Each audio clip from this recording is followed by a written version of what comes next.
کہاں سے کیف آئے؟ الجھ ہی پڑا گئے ہیں۔ وہ مستی، وہ سرور، وہ کیف جو اللہ کے ذکر میں ہوتا تھا، جو کبھی مرشد کامل کے سامنے بیٹھ کر لوگ اللہ اللہ کرتے تھے تو لگتا یہ تھا کہ یہ یہاں ہیں ہی نہیں، یہ تو کہیں اور چلے گئے ہیں، یہاں موجود ہی نہیں۔ لیکن اب وہ موج نہیں، وہ شوق نہیں، وہ درد نہیں، وہ ذیل نہیں۔ اقبال تڑپ کے کہا کرتے تھے خرد کی گتھیاں سلجھا چکا ہوں، یا رب مجھے صاحب جنوں کر دے، اللہ مہربانی فرما، وہ کیفیت دے، وہ سرور دے۔ زندگی میں اگر اطمینان چاہتے ہو تو کبھی کبھی سب کچھ بھول کے نا تو مست ہو جایا کرو رب کی یاد میں۔ کبھی کبھی چھوڑ دیں دنیا، چھوڑیں یار موبائل، کسی وقت کریں اس کو بند، چھوڑیں اس بات کا خیال کہ فلانے نے سلوٹ کیا ہے کہ نہیں کی، چھوڑیں۔ حضرت باجزید بستامی رحمت اللہ تعالیٰ علیہ فرماتے ہیں میں نے اعتکاف کبھی اپنی مسجد میں نہیں کیا، یہ کہ سارے ہی ہاتھ چومنے والے، سارے ہی پیار کرنے والے۔ فرماتے ہیں میں جب اعتکاف کرتا تھا تو میں بستام سے دور نکل جاتا تھا جہاں کوئی مجھے جاننے والا نہ ہو۔ اٹھ بلیا چلو تھے وسیے جتھے وس دے نہیں سارے ینے، نہ کوئی ساڈی ذات پچھانے تے نہ کوئی سانو مننے، چل ادھر چلیں۔ اٹھ بلیا چلو تھے وسیے جتھے وس دے نہیں سارے ہی انے، نہ کوئی ساڈی ذات پچھانے تے نہ کوئی سانو۔ اتنا شوق ہے سلوٹ کرانے کا، اتنا شوق ہے تعارف کرانے کا، اتنا شوق ہے اپنا بتانے کا، تو یہ چیز غلبہ کر جاتی ہے، پھر نام رہ جاتا ہے، روح نہیں رہتی، پھر وجود رہ جاتا ہے، پھر باطن کی کیفیت نہیں رہتی۔ خدا را اپنے آپ کو بے چین نہ کرو، بے قرار نہ کرو، بے سکون نہ کرو، رب کی یاد میں آ جاؤ، درود و سلام میں آ جاؤ، نعت کے حسن میں آؤ، تلاوت کی دنیا میں آؤ، سجدوں کے نور میں آؤ۔ آؤ کبھی کھول کے دل مسجد کی صفائیاں کریں، آؤ نہ کبھی کوئی بوڑھا، دادی نانی دادا ان کے پاس بیٹھ کے پیر دبا کے اللہ کو راضی کریں۔ یہ کیف والی جگہ ہیں، یہ سرور والی جگہ۔ اتنی بے چین ہماری زندگی ہے، بے قرار ہے، تڑپتے ہوئے لوگ، لڑتے ہوئے لوگ، ایسے لگتا ہے ابھی ایک دوسرے کا گریبان تھام لیں گے، بے قرار، بے چین۔ کسی کو انتظار کا کہا جائے نا کہ 10-20 منٹ کسی کا انتظار کرو تو بعض لوگ مجھے ایسے لگتا ہے جیسے ان کا کلیجہ پھٹ جائے گا، ڈاکٹر کے انتظار میں بیٹھے ہیں تو بڑے پریشان ہیں۔ کسی کو ملنے گئے ہیں کو آدھا گھنٹہ بیٹھنا پڑ گیا تو بڑی دقت میں ہیں۔ اپنے آپ کو سکون دیں۔ آپ یقین کریں بڑا مزہ آتا ہے، کبھی کسی کا انتظار کرنا پڑے تو 2-4 تسبیح درود شریف پڑھی جاتی ہے، یعنی ذوق بن جاتا ہے کہ چلو اللہ نے موقع دیا ہے، کوئی سرکار کو یاد کر لیں، تنہائی مل گئی۔ ہمارا مزاج جس سختی کا شکار ہے وہ سختی آہستہ آہستہ ہمیں زیادہ آزمائش میں ڈال گئی۔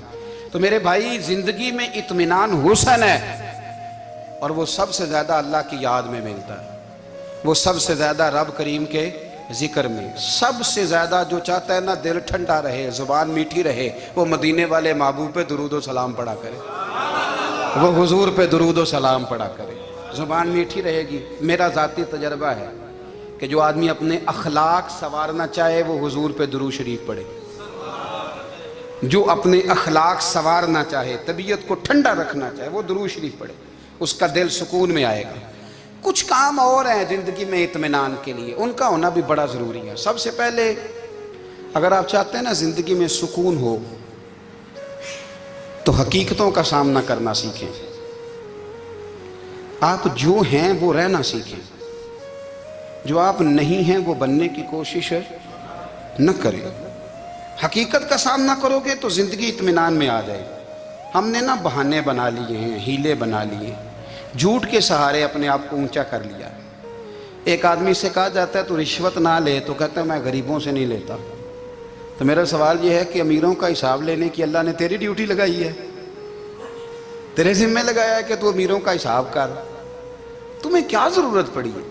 ہم نا بہانہ کرتے ہیں، رشوت لینے والے کا الگ بہانہ ہے اور سفارش والے کا الگ بہانہ ہے۔ حقیقت کا سامنا کریں، حقیقت کا۔ جو میرے ذمہ داریاں ہیں وہ میں نے پوری کرنا، جو آپ کی ذمہ داریاں ہیں وہ آپ جان نہ چھڑائیں، حقیقت پسند بنیں۔ میرے رسول کریم، پھر پڑھیے درود شریف صلی اللہ تعالی علیہ وسلم۔ حضور صلی اللہ علیہ وسلم نے فرمایا کہ میری بیٹی سیدہ فاطمہ الزہرا رضی اللہ تعالی عنہا صرف جنتی نہیں، جنتی عورتوں کی سردار ہے۔ لیکن حضور نے یہ بھی فرمایا کہ فاطمہ یہ خیال رکھنا اگر اللہ نے حساب پوچھا تو حساب تم نے خود دینا ہے. نہیں، حقیقت کی طرف توجہ کرائی حضور نے. وہ صرف جنتی نہیں، جنتی عورتوں کی سردار ہیں، پر حقیقت کی جانب توجہ. میں حقیقت یہ ہے کہ اگر مالک نے حساب پوچھا تو اس کی تیاری بھی کرنی ہے.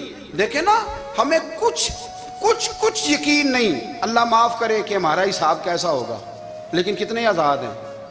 یعنی بڑی دلیری سے بندے کہتے ہیں فجر نہیں پڑھتا جی، 3 پڑھتا ہوں جی، شاہ رہ جاتی ہے جی، کپڑے صاف، بڑی دلیری سے.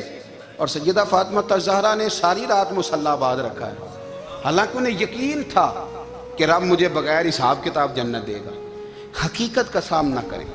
جو حقوق آپ کے ہیں وہ آپ نے ادا کرنے ہیں، جو ذمہ داریاں ہیں وہ ذمہ داریاں ہیں. دیکھیں نا، حضرت موسیٰ کلیم اللہ علیہ السلام کے پاس اسرائیل روح نکالنے آئے تو حضرت موسیٰ نے تھپڑ مارا، آنکھ نکال دی، واپس گئے. اللہ انہوں نے تو جلال فرمایا ہے، کہا موسیٰ علیہ السلام سے کہیے بیل کی پشت پر ہاتھ رکھیں، جتنے بال ان کے دستے مبارک کے نیچے آئیں گے اتنے 1000 سال ان کی عمر بڑھا دی جائے گی.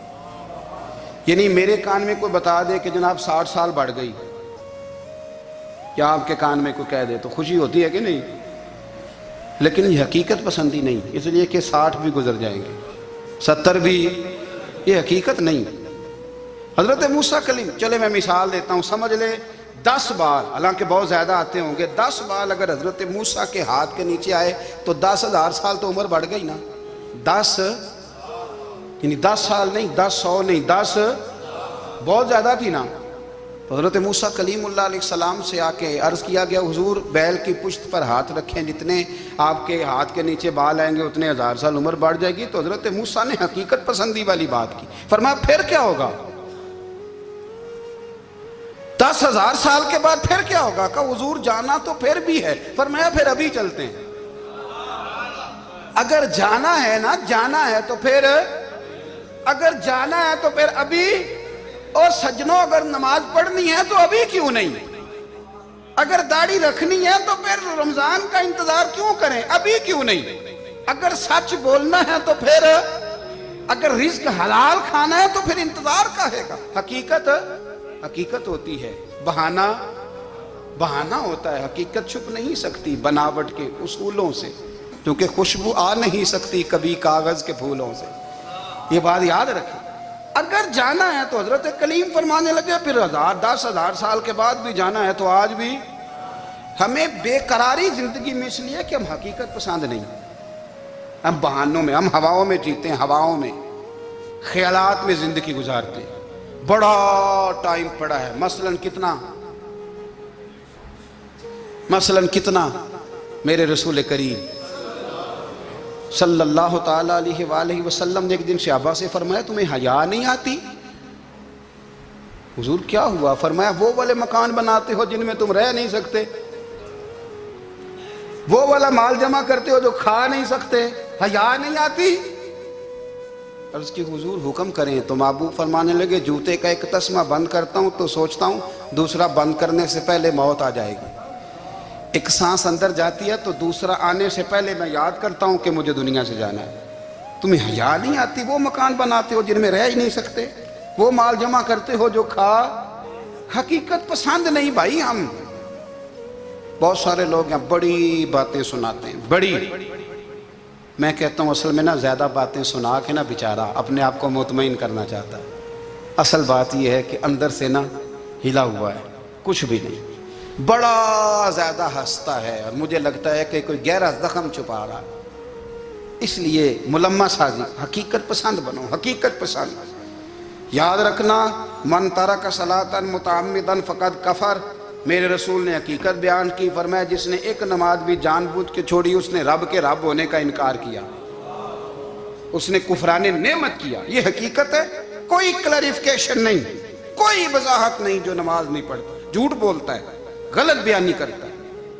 جو شخص رزق حرام کما کے کہتا ہے کہ اس کے بغیر گزارا نہیں چلتا، وہ جھوٹ بولتا ہے. اس لیے کہ رب فرماتا ہے جب تجھے پیدا کیا ہے تو تیرا رزق میرے ذمہ ہے. اللہ فرماتا ہے کہ لا یکلف اللہ نفسا الا وسعہا، میں کسی پر وہ بوجھ نہیں ڈالتا جو اٹھا نہ سکے. نماز فرض کیا، اس کا مطلب ہے ہم پڑھنے کے قابل ہیں.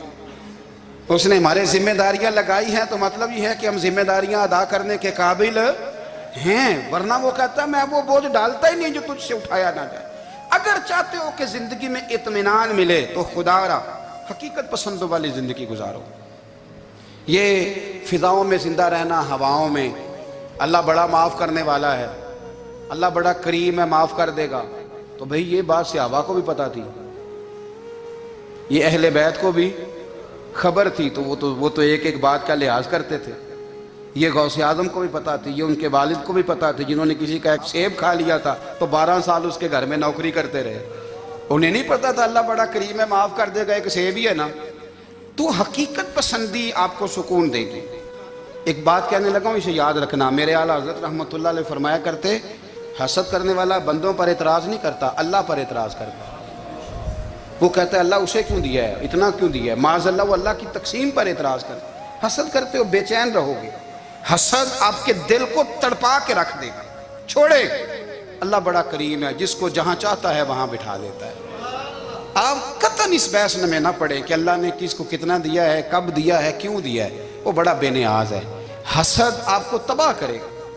دنیا میں پہلا گناہ جو ہوا تھا وہ حسد تھا۔ ابلیس نے حضرت آدم سے حسد کیا، کہنے لگا میں بہتر ہوں، سرداری اس کو مل رہی ہے، تو یہ تو اللہ کو پتہ ہے نا کس کو دینی ہے۔ اور دنیا میں پہلا قتل حسد کی وجہ سے ہوا، حابیل قابیل کے درمیان حسد کا معاملہ تھا۔ خاتون کا نکاح اس سے کیوں ہو رہا ہے، مجھ سے ہونا چاہیے۔ حسد تباہی کرتا۔ آپ یقین کریں، یعنی دکاندار کے سامنے دوسری دکان پڑتی ہے اور پریشان ہو جاتا ہے، وہ کہتا ہے میرا کیا بنے گا، لا حول ولا قوت الا باللہ العلی العظیم۔ یعنی تیرا کیا خیال ہے کہ تیرے حصے کی روٹی وہ کھا جائے گا، اتنا چھوٹا دل، یعنی تیرا موقف یہ ہے کہ تیرے حصے کا نصیب اس تک چلا جائے گا، یہ تیری خواہش ہے۔ ایک دوسرے کی کمزوریاں بیان کرنا، اس کا تو مال ہی ناقص ہے جی، اس کے تو پاس ہی کچھ نہیں، یہ تو کمزور لوگوں کا طریقہ ہے۔ میرے رسول کریم علیہ السلام گزر رہے تھے، پت جھڑ کا موسم تھا، خزاں کا موسم تھا، درختوں کے پتے جھڑ رہے تھے، صحابہ کو ساتھ لے کے حضور گزرے اور ایک درخت کی ٹہنی کو پکڑ کے حضور نے ہلایا۔ صحابہ فرماتے ہیں کہ چھم چھم اس کے پتے گرے، زمین پر ڈھیر لگ گیا۔ حضور نے فرمایا دیکھا تم نے کیا ہوا؟ حضور ہاں۔ فرمایا کتنی تیزی سے پتے جھڑے ہیں، صرف تنا رہ گیا ہے اور خالی ٹہنیاں رہ گئی ہیں، کوئی حسن بچا ہے؟ حضور نہیں۔ تو نبی کریم فرمانے لگے جو حسد کرتا ہے نا، اس کی نیکیاں بھی اسی طرح جھڑ جاتی ہیں، اسی طرح۔ اور ایک جگہ حضور فرمانے لگے جس طرح راکھ لکڑی کو آگ کھا جاتی ہے، جس طرح لکڑی کو آگ، جب آگ کھا جائے تو پھر لکڑی کو لکڑی نہیں کہا جاتا، راکھ کہا جاتا ہے، کوئلہ کہا جاتا ہے، اس کی اصل باقی یعنی اسے کھائی جاتی ہے۔ تو حضور علیہ السلام فرمانے لگے جس طرح آگ لکڑی کو کھا جاتی ہے، فرمایا اسی طرح حسد نیکیوں کو کھا جاتا ہے، نیکیاں رہتی نہیں۔ حسد کرنے والے کے پاس نیکیاں یعنی ان کی اصل شکل موجود، کبھی بھی حسد نہیں کریں۔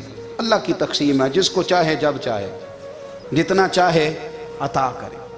اور چوتھی بات میرے بھائی، کبھی بھی بغض نہ پیدا کریں۔ بغض والے لوگ بے سکون رہتے ہیں۔ بہت ساری کمزوریاں ہمارے اندر ہوتی ہیں نا، پھر اللہ ہماری روزی تو نہیں نہ بند فرماتا، یہ تو نہیں کہتا کہ زمین سے نکل جاؤ۔ اگر یہی والا معاملہ ہو جو ہمارا ہے کہ شادی پہ اس نے میرے ساتھ برا سلوک کیا تھا، اب ساری زندگی بغض رکھنا ہے، اگر یہی معاملہ فرشتے اللہ کی بارگاہ میں کہیں کہ یا اللہ اس نے فلانے دن شراب پی تھی، اب اس کو زمین میں نہیں رہنے دینا، نظام زندگی چلے گا؟ تو اگر اللہ ہمیں معاف کرتا ہے تو ہم بندوں کو معاف کیوں نہیں کرتے؟ آپ یقین کریں، اتنی لمبی عداوتیں، اتنا لمبا حسد، اتنا لمبا بغض، اتنا لمبا حدیث میں نے پڑھی، میں حیران رہ گیا۔ میرے نبی کریم علیہ السلام نے فرمایا اپنی بیوی سے کبھی بغض نہ رکھنا، اگر اس کی ایک بات ناپسند ہو تو اسے چھوڑ کے وہ بات دیکھو جو تمہیں پسند ہے۔ میں اس حدیث کو پڑھ کے سوچنے لگا کہ کیا بیوی کا بھی بغض رکھتے ہیں لوگ؟ اب حضور نے کہا ہے تو اس کا مطلب ہے لوگ بیوی کا بغض بھی رکھتے ہیں۔ اب اس پر استدلال کر کے مجھے کہنا پڑے گا کہ سسرال والوں کا بغض بھی رکھتے ہیں، کہنا پڑے گا۔ کہ بھائی کے سسرال والوں سے بھی بغض رکھتے. اس حدیث کی روشنی میں سمجھا کہ لوگ بھابھی کا بغض بھی بغض رکھتے ہیں, بغض, ورنہ عادتیں تو ہماری بھی کئی بری ہوتی ہیں. اگر عادات ایک وجہ بنے اختلاف کی تو عادتیں تو ہماری بھی کئی بری ہیں, لیکن ہم اپنی بری عادتوں سمیت اپنے آپ سے پیار کرتے ہیں, اور سامنے والے کی ایک بھی عادت بری ہو تو اس سے بغض رکھتے ہیں. بغض نہ پیدا کریں. میرے نبی پاک علیہ الصلوۃ والسلام نے فرمایا کچھ چیزیں تمہارے دین کو مونڈ ڈالیں گی, تباہ کر دیں گی, کاٹ دیں گی. حضور کون سی؟ فرمایا حسد, تکبر اور بغض, یہ تمہارے دین کو تباہ کر دیں. ہم بے چین اس لیے ہیں کہ ہم نے بہت سارے لوگوں کا بغض پالا ہوا ہے, اور ہر فیلڈ میں سیاستدان نے سیاستدان کا, ذاتیات پر اتر کے بات کرتے ہیں, معزز ترین لوگ, تاجر نے تاجر کا, اللہ ماشاءاللہ بعض جگہ پہ اہل علم بھی ایک دوسرے سے عداوت رکھتے ہیں. خدا را دل رب کریم کے آنے کا ٹھکانہ ہے, یہ صاف ہوگا تو اس میں رب رسول کے جلوے ہوں گے. اگر اس میں عداوت ہو, اس میں بغض ہو, اس میں کینہ ہو, نفاق ہو, سنیں میرے رسول کریم حضرت ابوبکر صدیق رضی اللہ تعالیٰ عنہ کہتے ہیں میں رو ہی پڑا.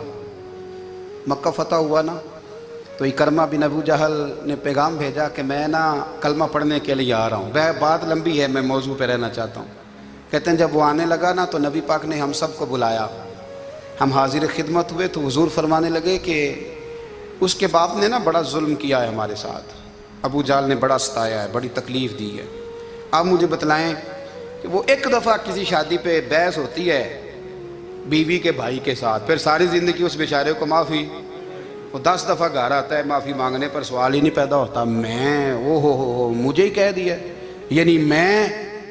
یعنی پھر میں مجھے ہی کہہ دیا آپ نے, اور میری شان میں بے ادبی, اور پھر میں معاف کر دوں. توبہ توبہ توبہ, یہ کیسے ہو سکتا ہے؟ میری ناک نیچی ہو جائے گی, اور آپ نے مجھے کہہ دیا, سوال ہی نہیں پیدا ہوتا. اور یہ رونا میں اکثر ہوتا ہوں کہ شادی والے دن داماد صاحب کا زیادہ دماغ خراب ہوتا ہے. جب چھوٹی سالی کی شادی ہوتی ہے نا, اس دن اس کو بخار چڑھتا ہے, کوئی اس کو کان میں کہتا ہے تیری عزت نہیں کر دیں, اس دن اس کا دماغ خراب ہو جاتا ہے, بچے اٹھا کے نکل آتا ہے. وہ بیچارہ سسر منتیں کر رہا ہوتا ہے کہ تیری مہربانی آ جا, یہ عزت کرا رہا ہے. تو میں نے کہا احتجاج کر کے جو عزت کرائی جاتی ہے وہ عزت نہیں ہوتی. ہاں یہاں مانگ کے عزت لیتے ہیں لوگ, یا احتجاج کی کوئی عزت ہے؟ آپ کے اندر کمالات اتنے ہوں کہ آپ کی عزت کرنے کو دل چاہے, یعنی مزہ آئے, یعنی لطف آئے, یعنی آپ دور بیٹھے ہوں تو کسی کا دل کرے آپ کو اسٹیج پہ بلانے کے لیے. یہ کیا بات ہوئی کہ چھائے جانا اور بھاگ کے آگے جانا؟ ان سے نکلیں. اکرمہ بن ابو جہل کلمہ پڑھنے کے ارادے سے آ رہے ہیں, حضور علیہ السلام نے صحابہ کو بلایا. کتنی زیادہ عداوت رکھی جا سکتی تھی معاذ اللہ. کب سے وہ چلا تھا ظلم کرنے, اور اس کے بعد اس کا بیٹا شروع ہو گیا. کتنی باتیں تھیں جو ناقابل معافی تھیں, پر کریم رسول نے ہمیں بتلایا ہے کہ سکون والی زندگی کہتے کس کو ہے. جب سب لوگ جمع ہو گئے تو حضور نے فرمایا بھئی وہ کلمہ پڑھنے آ رہا ہے, اس کے باپ نے ظلم بڑے کیے ہیں, پر میری نصیحت یہ ہے کہ اس کے سامنے اس کے باپ کو برا نہ کہے. خبردار کوئی اس کے سامنے کوئی بات نہ کرے. اب وہ کلمہ پڑھنے آ رہا ہے, مطیع ہو کے آ رہا ہے, بان کے آ رہا ہے. کہتے ہیں اللہ کے رسول نے نا کافی دیر تک خطبہ دیا, بریفنگ دی, بات سمجھائی. جناب صدیق اکبر کہتے ہیں میں رو پڑا. ایک صحابی مجھے کہنے لگے تمہیں کیا ہوا؟ تو میں نے کہا میں مصطفیٰ کی رحمت پہ رو رہا ہوں. دیکھو کن کے لیے حضور گراؤنڈ بنا رہے ہیں, دیکھو کن کے لیے حضور تیاری کر رہے ہیں, جنہوں نے ساری زندگی دشمنی کی. خدا را یہ اندر سے عداوتیں نکال پھینکو. او بھائی اتنا تو لمبا ٹائم ہی کوئی نہیں, اتنا تو وقت ہی کوئی نہیں, اس کو صاف رکھو. بندہ کوئی کر بھی گیا تو کوئی حرج نہیں. چنگی مندی سجنا کولوں 100 واری ہو جاندی, یار یاراں دا گلا نہیں کر دے. اصل پریت یار یاراں دا جڑا گلا کردا جے یار نہیں جے ہوندا. ہاں پکی بات, پکی پیڑی. میرا ایک سنگی مجھے آ کے آنے لگا فلانی جگہ بندہ یہ بات کر رہا تھا. میں کہ تو اوتھے ہی سے سوندا سے, تم ہی نال ہی سے. میرا تو سجن بات سن ہی نہیں سکتا. چنگی مندی سجنا کولوں 100 واری ہو جاندی, یار یاراں دا گلا نہیں کر دے. اصل پریت جنہ دی. ہاں جو بندے پھر ہوتے اس طرح کے, ان کے لیے بھی میاں صاحب نے کہا ہے, ان کے لیے بھی میاں صاحب نے کہا ہے, ان کے لیے بھی آپ نے بات ارشاد فرمائی ہے. آپ نے فرمایا چنگا ہویا لڑ نیڑیوں چھٹا, کتے عمر نہیں لنگی ساری. بے قدراں دی یاری کولوں توبہ لکھ لکھ باری، او چنگا ہویا لڑ نیڑیوں چھٹا، کتے عمر نہیں لنگی ساری۔ یہ اس طرح کا تھا نا، شکوے کرنے والا، بغض رکھنے والا، فرمایا بے قدراں دی یاری کولوں توبہ، یعنی لاکھ تے لاکھ کنے ہو گئے، یعنی 2 لاکھ باری توبہ کی تھی انہوں نے، گنی نہیں جا سکتی جتنی میاں صاحب نے توبہ کر دی۔ بے قدرے دوست، بے قدراں دی یاری کولوں توبہ لکھ لکھ باری، چنگا ہویا لڑ نیڑیوں چھٹا، کتے عمر نہیں لنگی ساری۔ تو مہربانی کریں، ایک تو اگر آپ مطمئن رہنا چاہتے ہیں تو کبھی کبھی نا مست ہو کے ذکر الہی کریں، مست ہو، وہ والا ذکر نہیں جس میں آپ موبائل بھی دیکھ رہے ہیں اور کہانیاں بھی۔ میرے سامنے کو بندہ جمعے والے دن یا تقریر کے درمیان تسبیح لے کے بیٹھ جائے تو میں اس سے پوچھتا ہوں تو دو کام ایک ٹائم میں پہ کرنا ہے؟ میری بھی بات سن رہے ہو، تسبیح پڑھی تو ممکن ہی نہیں، تسبیح تو تسبیح ہے، جب وہ ہوگی تو پھر کوئی اور کام سوال ہی نہیں پیدا ہو۔ ایک تو ذکر کریں محو ہو، دوسری بات حقیقت کا سامنا کریں۔ آپ اگر مطمئن رہنا چاہتے ہیں تو حقیقت پسند بنیں۔ تیسری بات حسد چھوڑ دیں، دوسروں کو ڈسکس کرنا چھوڑ دیں، آپ یہ دیکھیں کہ اللہ نے مجھے کیا کچھ دیا، اس پہ راضی رہیں۔ اور چوتھی بات عداوت چھوڑ دیں، سینے میں کینہ چھوڑ دیں، آپ کی زندگی مطمئن ہو جائے گی، آپ خوشحال رہیں گے۔ وہ جو آپ لفظ کہتے ہیں نا کہ میں بور ہوں، میں پریشان ہوں، اس سے آپ نکل آئیں گے۔